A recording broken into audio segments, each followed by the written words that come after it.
Hello, everyone. We are so happy to have you back at Courageous Leadership with Virginia Prodan.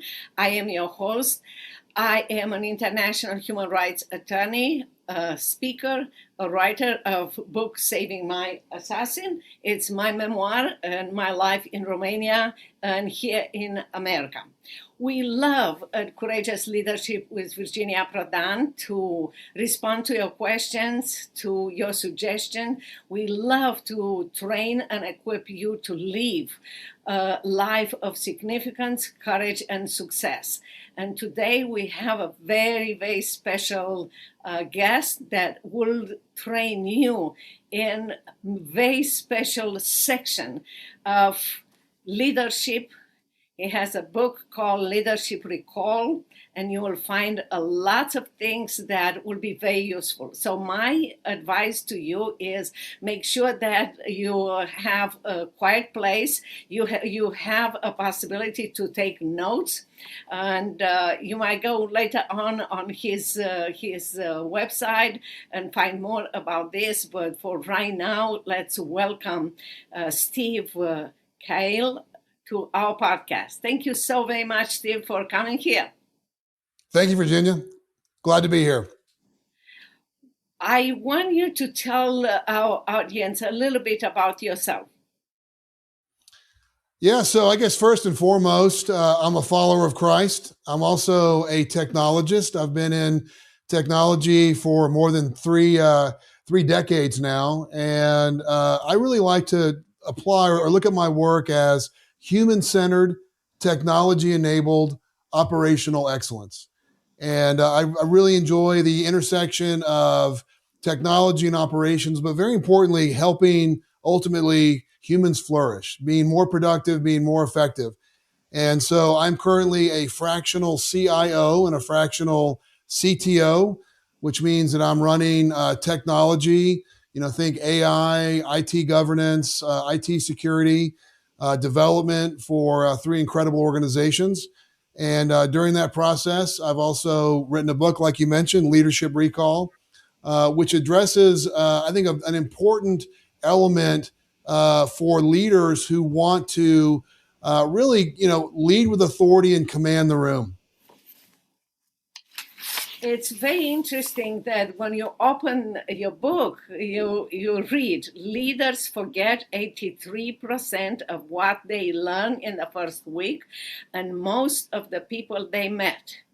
To be honest, the first part, forget 83, worried me, but the second part, that they forget the name of people they met, make me feel like, oh, after all, I'm normal because I'm a speaker and I meet many, many, many people. Right. Sometimes I forget them, but I used to tell them with any opportunity when I speak, when people ask me, how do you want people to know you? Take the advantage. I'm saying, I forget people's names, so please stop me and tell me, Virginia, I met you and so, this is my name. But why do you think that we forget 83% that what we learn? This is very disturbing to me. I learn and I love to learn every single day. It's like I learn and I forget. What's a reason for me to learn? Yeah, so Virginia, the idea here is that without spaced repetition, without reinforcement, you will lose 83% of what you learn in the first week. And as you said, most of the people you meet, and over time, it falls off of a cliff. And so how do we change that? And so the science dates back to the 1880s. So German psychologist Hermann Ebbinghaus first discovered this idea of the forgetting curve. You have the learning curve, but you also have the forgetting curve. And he posited that it was 75% of what you lose in the first week. However, in 2015, the University of Amsterdam revisited his work and pushed it up from 75 to 83.5% of what you lose in the first week. So the key thing is that if we don't have a system for capturing, cataloging, and ultimately recalling information, we're going to be learning more, but also forgetting almost all of it. And so as leaders, how do we turn that around? And for me, it started, Virginia, when I was behind the bar, bartending through college. I learned that if I remembered people's names and the names of their drinks and the names of their kids, I was building community. When someone would walk in and I would have their drink ready and I would address them by name, I'm creating a real human, authentic connection. And so that was point number one. Then point number two was along the way when I discovered that Jesus Christ is who he says he is and that memorizing scripture was a superpower. I'm like, all right, Lord, I'm ready to memorize your word. As an operator, as a technologist, what is the most effective and efficient way to be able to memorize content? And so I learned, Virginia, that if you and I were medical students, we're pre-med, and we're having to spend, in some cases, 4 to 5 hours a day memorizing anatomy, we are using a digital flashcard tool called Anki, A-N-K-I, which means memorization in Japanese. And it's a simple digital flashcard system that it's an SM2 algorithm that uses memory science. It's basically spaced repetition and self-quizzing. And the punchline is when I started using this tool to memorize scripture, I'm realizing I am memorizing God's word at scale. And then I realized, wait a second, I am meeting a lot of people. I am reading a lot of quality books, listening to incredible podcasts that have all these wonderful insights. And I realized I'm losing most of it. So what if I go one step further and rather than just taking a lot of good notes and capturing those notes in a tool, I recommend Notion. Obsidian's another good tool. Evernote used to be sort of the big note-taking platform, but now it's sort of shifted. But rather than just taking those notes, that I was going to take the real key insights, like the names of people, the names of key quotes, the name or the terms and concepts I needed to remember, and I would put that into my Anki flashcard deck, so that when I'm basically allocating a little bit of time to memorize, I call it recall fitness sprints. I'm able to use spaced repetition, really use the way God wired our brains. We need that spaced repetition and that self-quizzing so that content becomes second nature. You said two things that I believe are so important. In the diplomacy school, they teach you that when you meet someone and you have, name tags and everything, and that person tells you the name, while the person talks with you, you repeat their names until they finish talking, and then you say their name. I'm so glad, or yes, George, or yes, Steve. It is so important what you said, or something like this. That is one very important thing. What you said about it's memorizing God's word. It's so important. I did that with my kids here in America. And I remember my son is a graduate of the United States Air Force Academy. And when he was in Air Force Academy, one summer when he came home, he shared with me something. He even emphasized, "Oh, Mom, I'm so grateful you have helped me to memorize Bible verses." And he said, "Our leaders, the general, will come an inspection, and he will say to us, who can memorize what you had for today, what so and so general said to the troop many years ago." And my son will always raise his hands and will say perfectly, because I said to him, no, it has to be perfectly. So he knew that. And one day the general returned to them and said, "Who can say besides Emmanuel Prodan what you had for today?" So that was indeed very important, goes the long way. You are not just memorizing, Bible verses, but later on will help you in life in a way that you cannot imagine today. That's so good. And yeah, to the first part, Virginia, I love that too about repeating someone's name back. And really, when you think about it, I call these recall reps. And we really are building new neural pathways in our brain. So if you meet someone for the first time and they have the name badge and you see it and you're speaking it back, you're putting in a rep. And then what I will typically do is there's an app on my phone called Email Me.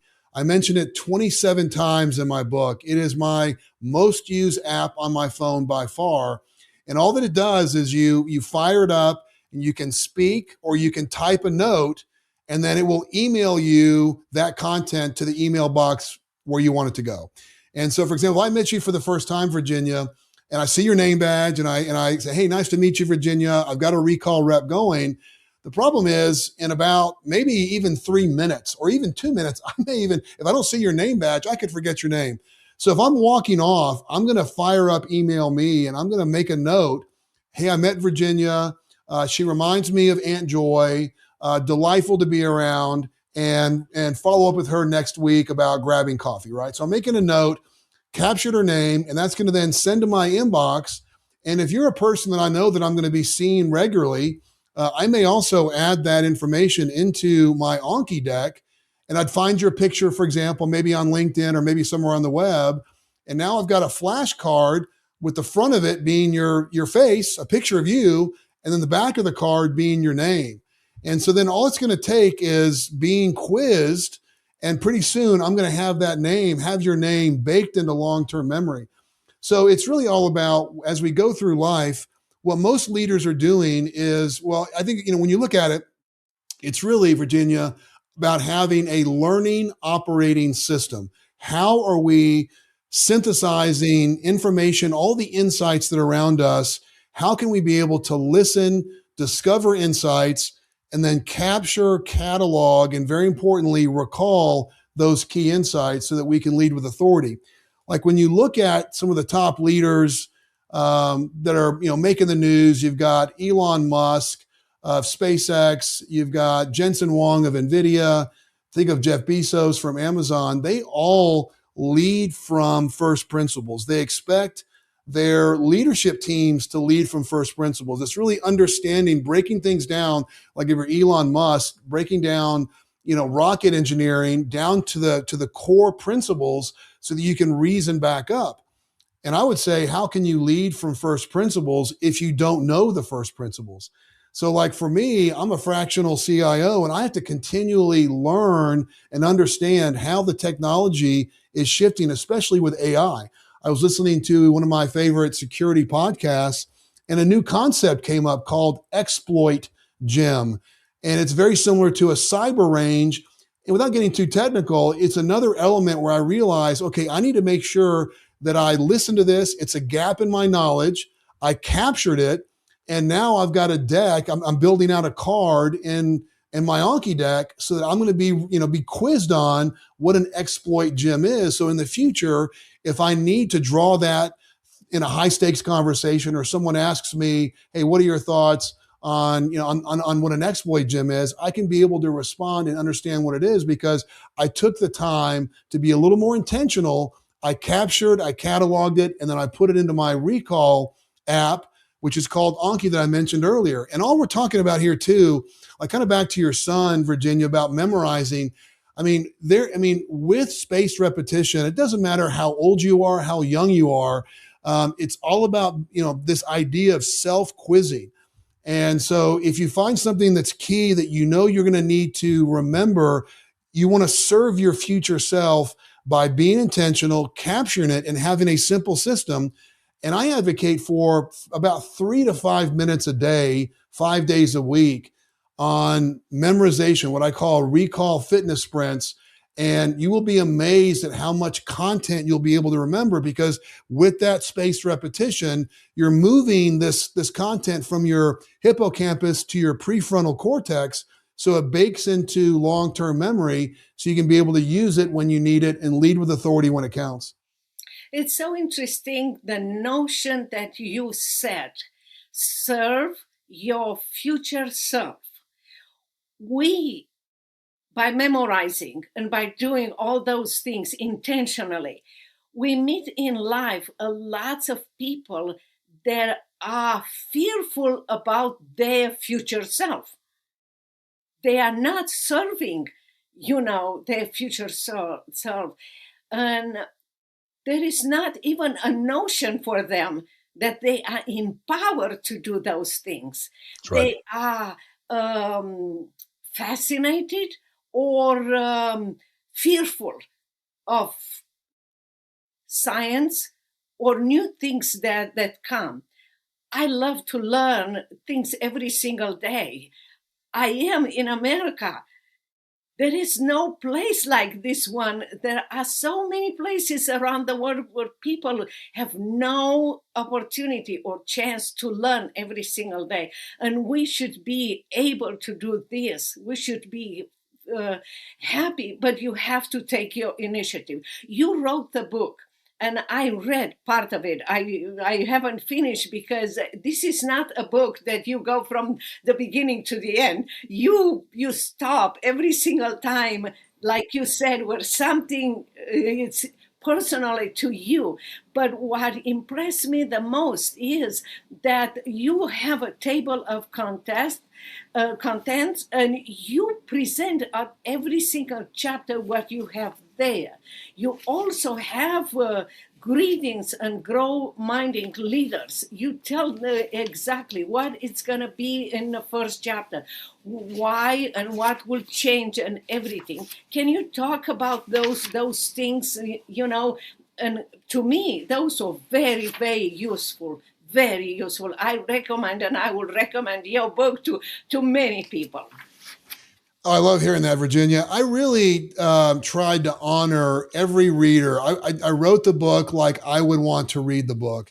And ultimately, what I'm trying to do is, and I would challenge anybody. And by the way, the book, I took a different path where I'm giving sort of like the keys to a Ferrari away for free.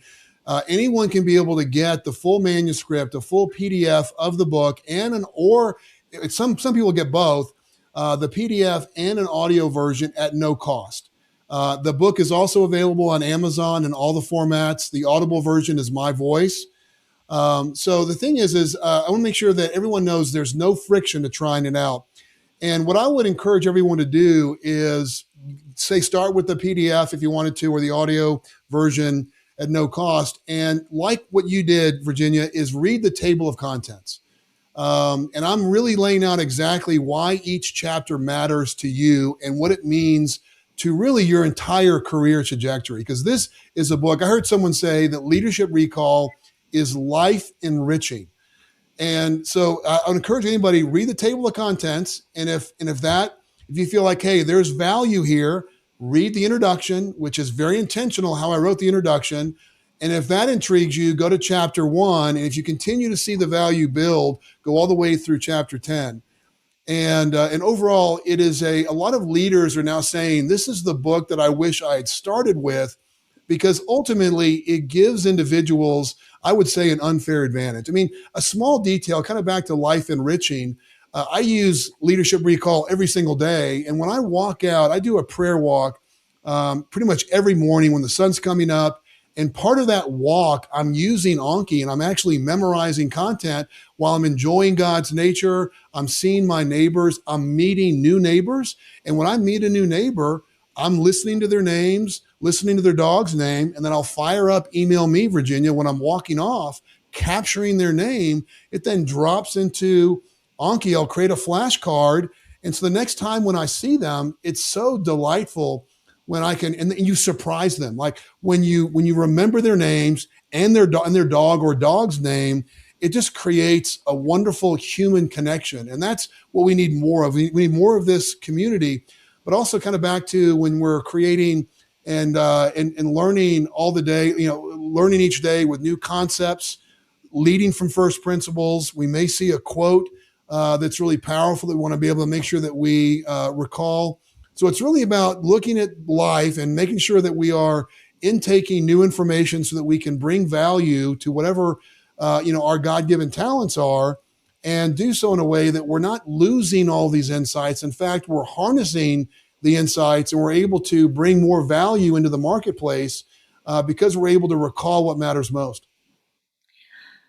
I read several other books that will help you win other people's and be powerful in other people's life. And the way I did many times with my kids, in fact, the idea didn't come from me. at one point came from one of my children. They said, what about reading the first chapter for a month and practicing what it said in that for a month? Because that will solidify what you have. Do you agree that we can read your book, first chapter, 1 month, and practice until that become solidification in our lives, and then continue the next month with a second chapter and everything, until everything will be really, really powerful? Because I do not believe, yes, you say that a chapter might apply to you very powerful, the second one, I believe it's beneficial. Just looking at the table of content, every single chapter that you wrote is beneficial in our lives. Absolutely. Yeah. I would say that in each chapter does build, and we're talking about also, it's the mindset very importantly, but also what are the tools that will allow us to be able to perform ultimately at a much higher level? And to your point, Virginia, about making sure that we're just not reading and then forgetting. I like the idea of a lot of reflection. Typically the way I consume a book will be, and I'm on the digital side. I will grab if I see a book has some good content, I'll give it a shot. I'll start off with Audible, and I will use the bookmarking feature in Audible. And so if I hear something, if I'm in my car and all of a sudden I hear, a section that really jumps out, I'll bookmark it, and then I'll go through the entire book. And then what I'll do is I'll get the Kindle version. And so then I will play back the audio version and find the exact sections in the Kindle version. And what's powerful about Amazon is when you're highlighting the content in Kindle, it's going to then summarize all of your highlights at any time. So you can see all of your highlights in one shot. And then what I'll do is I'll take those highlights and I will capture those, bring them into Notion, which is my knowledge database, and I'll capture all the key points. But the next move, which is the power move, it's how we go from excellent to elite, is I'm going to take the really key elements that I know I want to be able to master for life, and I'm going to add those into my Anki deck. So during my next recall fitness sprint, I'm being self-quizzed. And so that's sort of the workflow. But the main thing is that it's not about powering through. It's almost like sipping a nice glass of wine. We want to make sure that we're savoring the content. We're not rushing through. I would say that confidently, this book will change lives. It will change your life. If you were to implement 20% of what I outline in the book, I believe it's going to have a massive impact on anyone's career trajectory. But the key thing is that we're not going to power through it. We need to make sure that we are absorbing the content, understanding the tools. And also what you're seeing, Virginia, in the book is I created 79 illustrations. So I want to make sure that it is easy to absorb, and you can tell by the way I'm writing, this is not, blocks of content. It's a lot of bullets. It's very easy to absorb, but it's something you don't want to rush through. I like what you are saying. This is your mission, should you choose to accept it. That's right. Yes, you put it in a very polite way. I wrote it. I spent my time. I opened my heart. Now it's your time. If you accept it, it's your adventure. It will change your life. If not, I did my part. That's right.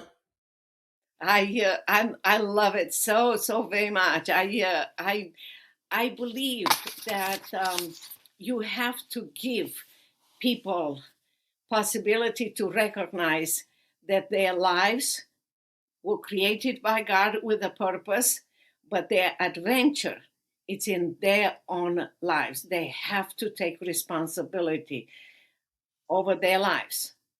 So I agree. I think too, Virginia, when you look at it, it's about mastering your craft. We're all uniquely talented. And when we take the mindset of, Yes, I want to master my craft. And yes, I want to serve my future self, which is why every growth minded leader, every driven growth minded leader is going to spend time outside learning. I'm saying, hey, let's make sure we're using the right tools, the right mindset, so that we can truly, really lead with authority. And I think another key detail here is making sure, like, this book is so powerful for any leader. But if someone's going through a career transition, if they're starting a new position, they're having to learn an entire new landscape of people, of technology, of concepts.